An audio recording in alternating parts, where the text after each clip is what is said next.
Let's talk about that feeling. You know the one, where you're not just tired, but completely, totally, and utterly spent.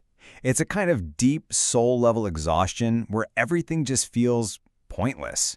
Well, that state has a name, burnout.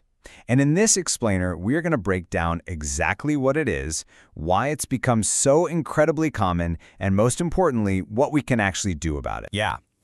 If that quote hits a little too close to home for you, just know you are definitely not alone. Burnout is that feeling of being hollowed out, like the spark you used to have has just gone out. It's this profound sense of disconnection, not just from your job, but from your own self. All right, so to really get a handle on burnout, we first need to be super clear about what it is and, just as importantly, what it isn't. So the World Health Organization actually has an official take on this, and I think it's really telling. They don't call it a medical condition. They call it an occupational phenomenon. Basically, it's a syndrome, a collection of symptoms that happens because of chronic, unmanaged stress. In other words, it's the totally predictable result of being stuck in overdrive for way, way too long. Here's a really simple way to frame the difference. Think of stress as a feeling of too much. Too much pressure, too much to do, too much urgency. You're running around, you're frantic, but deep down you still feel like, okay, I can get on top of this. Burnout, on the other hand, is a feeling of not enough. Not enough energy, not enough motivation, not enough care. You're not just overwhelmed anymore, you've completely checked out. And it's also absolutely vital to separate burnout from depression, even though they can definitely show up together. With burnout, those negative feelings, that exhaustion, that cynicism, it's usually tied to a specific source, like your job. But depression is a diagnosed medical condition where those same kinds of negative feelings tend to bleed out into every single part of your life, not just the original source of the stress. And the thing is, this isn't just an individual issue. We are seeing burnout on a massive, massive scale. And that tells us something really important. This is less about a personal failing and much more about a systemic problem. So according to the UK's Burnout Report, get this, a staggering 91% of adults said they experienced high or even extreme levels of stress in the past year. That is the raw fuel for burnout. And it just goes to show how much pressure we are all swimming in. And behind a number that big are real people who are experiencing a total system overload. I mean, listen to this account. Burnout isn't just in your head. It's physical. It's migraines, it's pain, it's fatigue. It chips away at your confidence, it strains your relationships, it just drains the color out of everything. The data also shows this really clear generational trend. Younger people are way more likely to need time off because of these stress-related mental health issues. Over a third of 18 to 24-year-olds had to take a break for this reason. Compare that to just 10% of people over 55. This is not a blip. It's a growing crisis. And the pressure isn't just coming from work, right? It's coming from all sides. For 65% of people, money worries are a huge driver. For 60%, it's poor sleep. Then you pile on health issues, relationship problems, and you can see how our internal batteries just get completely drained, leaving us wide open to burnout. Okay, so we know what burnout is, and we know how common it is, but why does it happen? Like, what's really going on?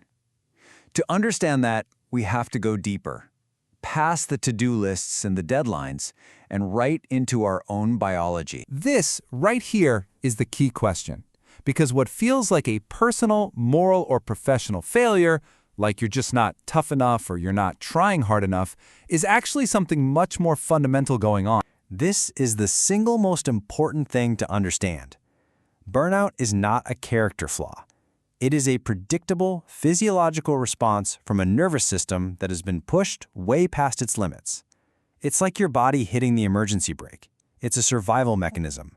Your nervous system is literally getting stuck. So let's imagine your nervous system is like a traffic light. Green is your safe and social mode. You're calm, you feel connected, you're creative. Amber is your fight or flight mode. Your body gets mobilized to deal with a threat like a crazy deadline. And then there's red. That's shutdown mode. When the threat feels like it's never ending and you can't escape, the whole system just freezes to conserve energy. That's where you feel numb, heavy, and totally disconnected. So burnout is what happens when your nervous system gets stuck. It's stuck in amber, constantly revved up for a threat that never ends. Or it's collapsed into the red shutdown state. And the crucial part is you lose the ability to shift gears back into that calm, connected green mode, the place where actual rest and recovery happen. So, if the problem is a stuck nervous system, the solution can't be to just try harder or push through. That's like flooring the gas when you're stuck in the mud. The real solution is to learn how to intentionally shift your system back into balance. So let's look at how we can actually do that. First things first, you have to start with what's called bottom-up regulation. That just means calming your body to calm your mind. You can't think your way out of burnout. You have to feel your way out. Things like slow, steady breathing or gentle, rhythmic movement like walking.